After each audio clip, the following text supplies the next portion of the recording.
I thought I was building a family. Instead, I was walking into a trap. 4 months pregnant, I married the man I was going out with, only to hear the most soul-crushing words 2 weeks later: "I used to love you, but I don't anymore." I never wanted kids. With my world crumbling and nowhere to turn, I found comfort in the most forbidden place imaginable: my father-in-law's arms. This is the shocking, messy, and heartbreaking story of my marriage that lasted just 75 days. Your support means everything. Right now, 90% of our viewers haven't subscribed, and we need your help to keep bringing you more stories. So if you're enjoying this, hit that subscribe button and turn on the notification bell. It really makes a difference. Also, let's make this fun. Drop your city in the comments and let us know where you're watching from. Can't wait to see where everyone's tuning in from. I'm Coraline. 23, pregnant, and already regretting the decision that led me here. I married Oswin because I was 4 months pregnant, and society told me that's what a decent woman does. He wasn't a bad man, just a distant one. A logical thinker. The type who saw emotions as distractions. Oswin was a financial analyst, and numbers were his life: precise, predictable, and free from unnecessary attachments. Maybe that's why love didn't fit into his equation. Maybe that's why I never truly fit, either. My parents pressured us to do the right thing. His family did the same. So, we did. The wedding was small, rushed, and devoid of warmth. There were no stolen glances of affection, no whispered promises of forever. Just two people standing side by side, bound by obligation rather than devotion. And then, 2 weeks later, Oswin dropped the bomb. We were sitting at the dining table, the only sound between us the quiet clinking of my spoon against the plate. I had been telling him about the baby kicking, expecting at least a polite smile, but he just stared at his food, unmoved. Then, without even looking up, he spoke. "I used to love you," he said casually, like he was commenting on the weather. "But after you got pregnant, I realized I don't want this. I don't want kids. But I'll take full responsibility for the child's upkeep. Just telling you so you'd be aware that I won't try to be there emotionally when you need me." I remember gripping my spoon so hard my knuckles went white. "What?" My voice barely rose above a whisper, but my heart was pounding. He sighed, finally lifting his eyes to meet mine. They were blank, like he had already checked out of this marriage before it even began. "I'm saying don't expect anything from me, Coraline. I'll provide, I'll do my duty, but I won't pretend to be something I'm not. And I'm not a husband. Not the way you need me to be." I wanted to scream. To throw my plate at the wall. To demand why he married me in the first place if he never wanted this. But I did none of that. I just sat there, staring at him, while my world quietly crumbled around me. From that night on, Oswin stopped pretending.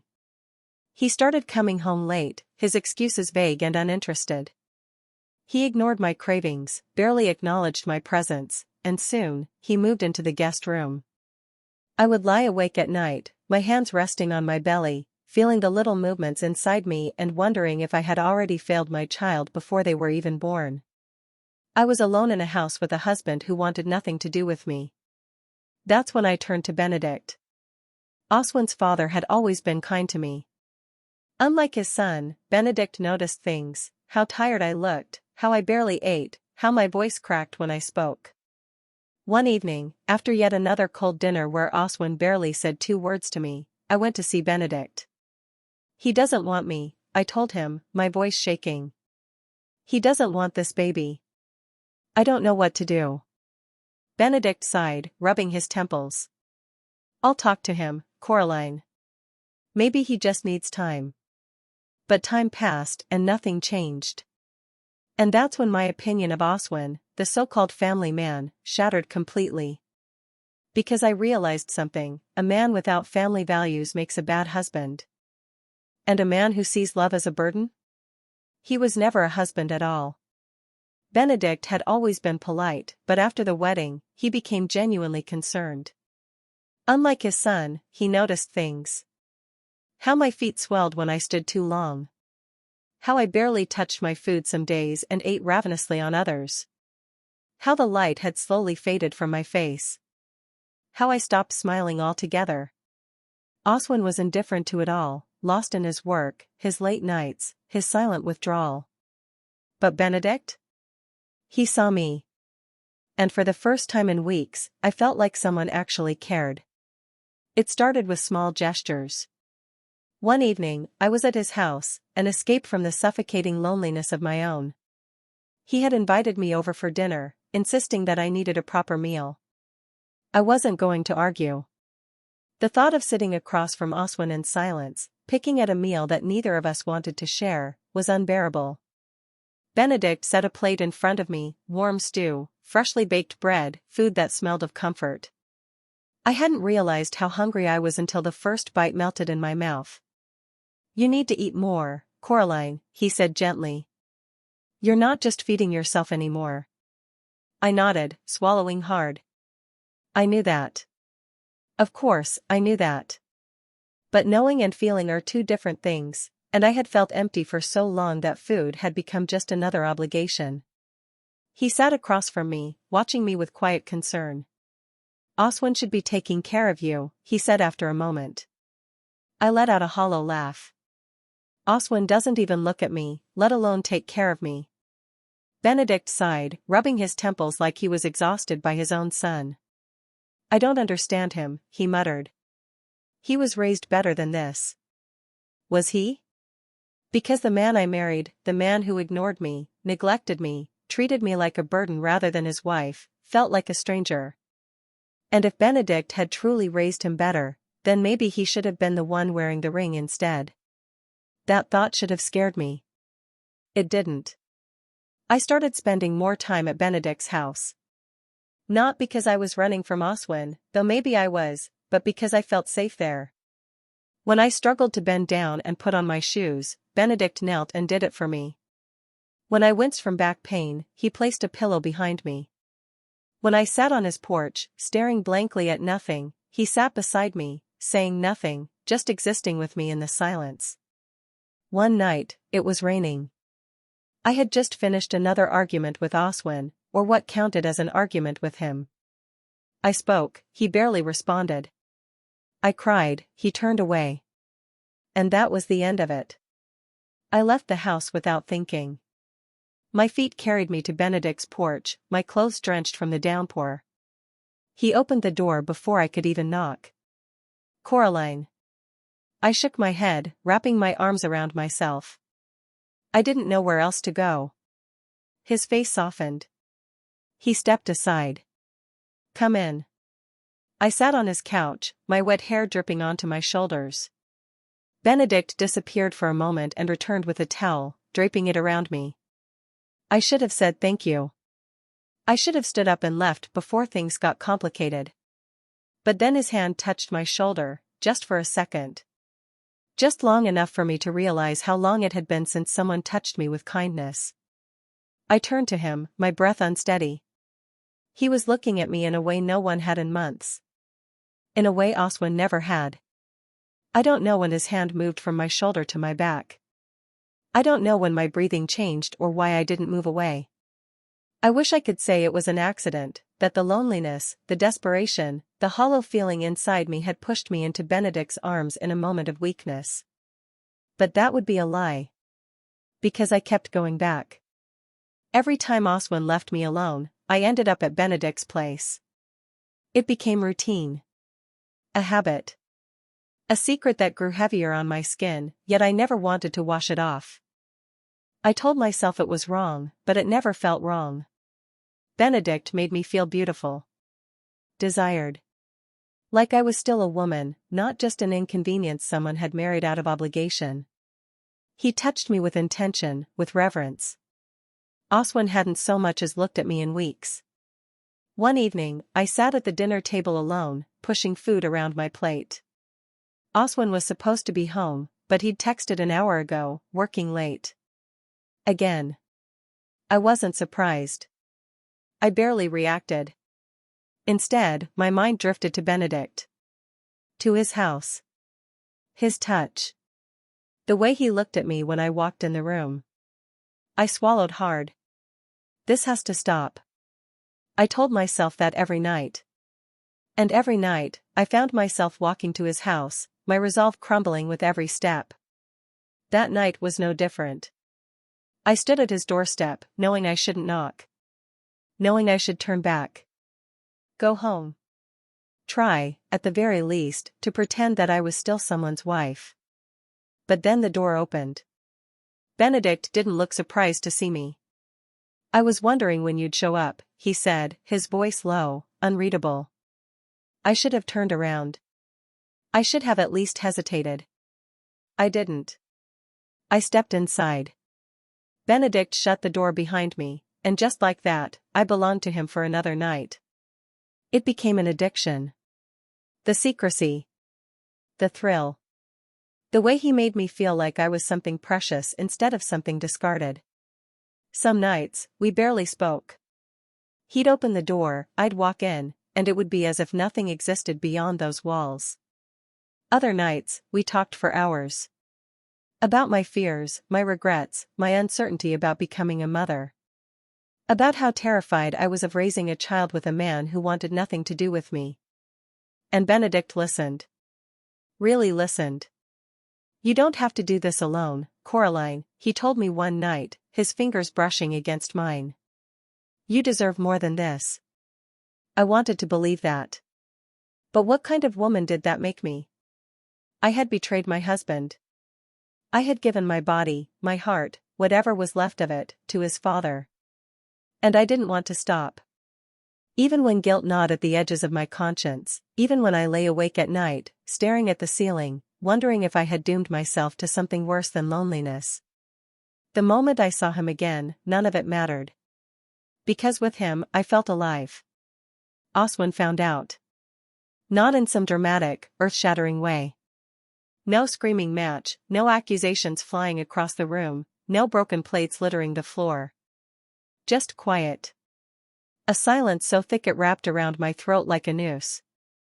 I had barely stepped into the apartment when I saw him, sitting on the couch, one leg crossed over the other, his fingers tapping against his knee. His suitcase stood by the door. He had already decided. I stopped, my heartbeat stuttering. He knows. Still, I waited for the explosion. For anger. Betrayal. Something. But all Oswin did was exhale, like a man who had finally put down a burden he had been carrying for too long. Well, he said, dragging a hand through his hair. At least now I have a good reason to leave. His words stunned me more than if he had screamed at me. That's it? I found myself asking. He stood up, grabbed his suitcase, and walked to the door. He didn't even look at me when he said, "What do you want me to say, Coraline? I never wanted this marriage. You knew that." A pause. Then, with the slightest smirk, he added, "You just made it easier for me." And just like that, he was gone. 75 days. That's how long our marriage lasted. Not even 3 months. It should have felt like a tragedy. A failure.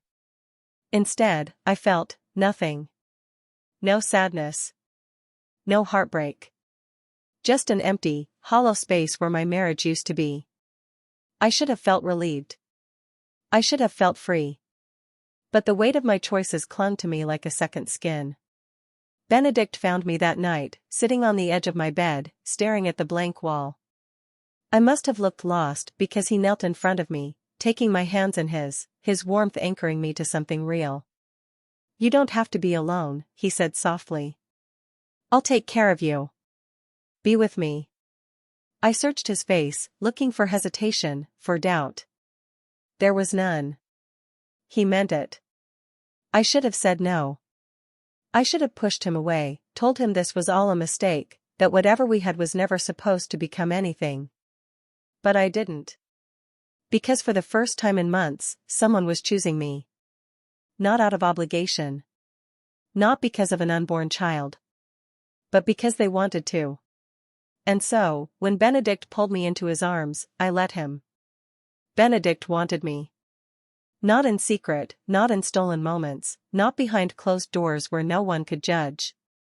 He wanted me publicly. As his woman. As his wife. The weight of that realization pressed against my chest like an iron hand. I should have been happy.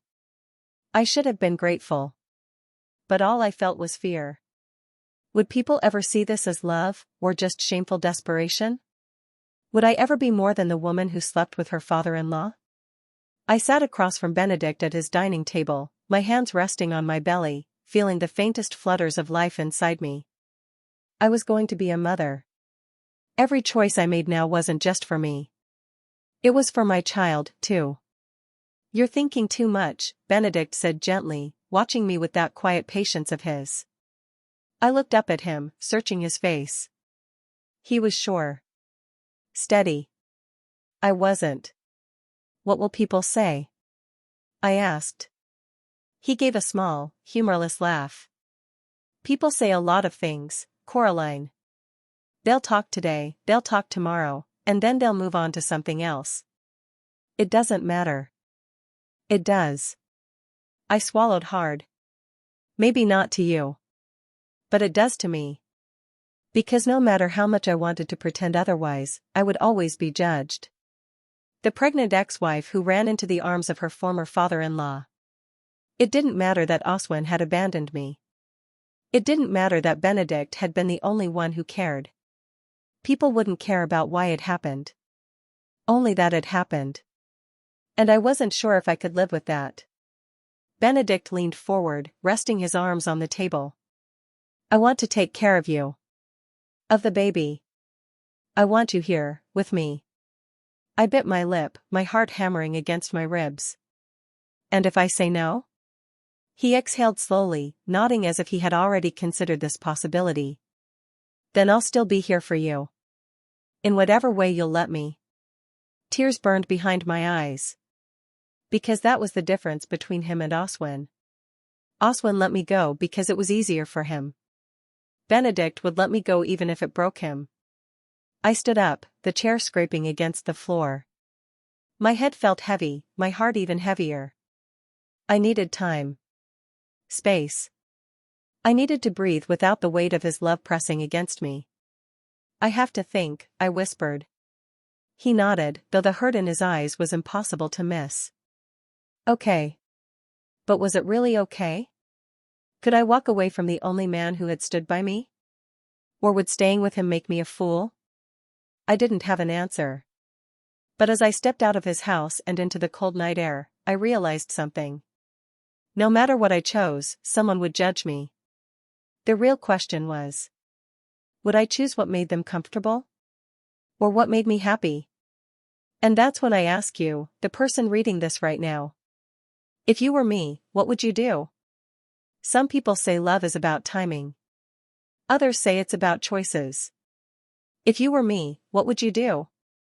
Would you give up on the only person who stood by you, or would you live with the shame and choose happiness? I want to hear from you. Drop your thoughts in the comments, no judgment, just honesty. And if this story pulled you in, don't forget to subscribe. There are more stories, real, raw, and unforgettable, waiting for you.